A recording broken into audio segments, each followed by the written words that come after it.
വായനയോടുള്ള പ്രണയം ചിലർക്ക് ഇങ്ങനെയൊക്കെയാണ്. തിരക്കുള്ള ജോലിക്കിടയിലും വായനയെ പ്രാണനെ പോലെ കരുതുന്നവരുടെ എണ്ണം സോഷ്യൽ മീഡിയയുടെ ലോകത്ത് കുറഞ്ഞു വരുന്നത് പ്രകടമായി കാണുന്നതിനിടെയാണ് ശ്രീജയെപ്പോലുള്ളവരുടെ വായന ശ്രദ്ധിക്കപ്പെടുന്നത്.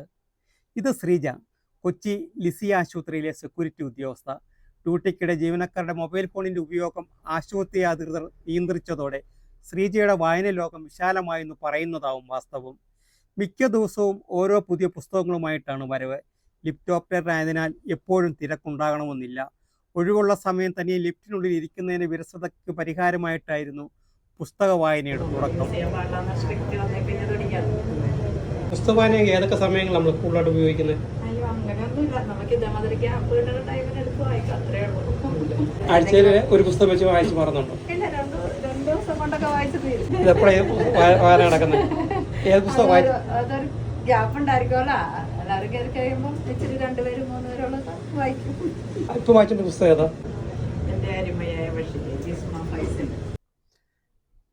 വായന ഒരു ഹരമായതോടെ വായിക്കുന്ന പുസ്തകങ്ങളുടെ എണ്ണവും കൂടി. വായനയുടെ മാഹാത്മ്യ യുവതലമുറയോട് പറഞ്ഞ് കൂടുതൽ യുവതി യുവാക്കളെ വായനയുടെ ലോകത്തേക്ക് കൂട്ടിക്കൊണ്ടുവരുന്നതിൻ്റെ പരിശ്രമത്തിലാണ് ഈ ഉദ്യോഗസ്ഥ. ശ്രീജയുടെ വായന ഡോക്ടർമാർ മുതൽ സ്ത്രീപ്പന്മാർ വരെ ശ്രദ്ധിച്ചു തുടങ്ങിയതോടെ ഒഴിവുള്ള സമയം മറ്റുള്ളവർക്ക് വായനയിലേക്ക് കടന്നു ചെല്ലാനുള്ള പ്രചോദനം കൂടിയായി മാറിയിരിക്കുകയാണ് ശ്രീജ എന്ന വീട്ടമ്മ.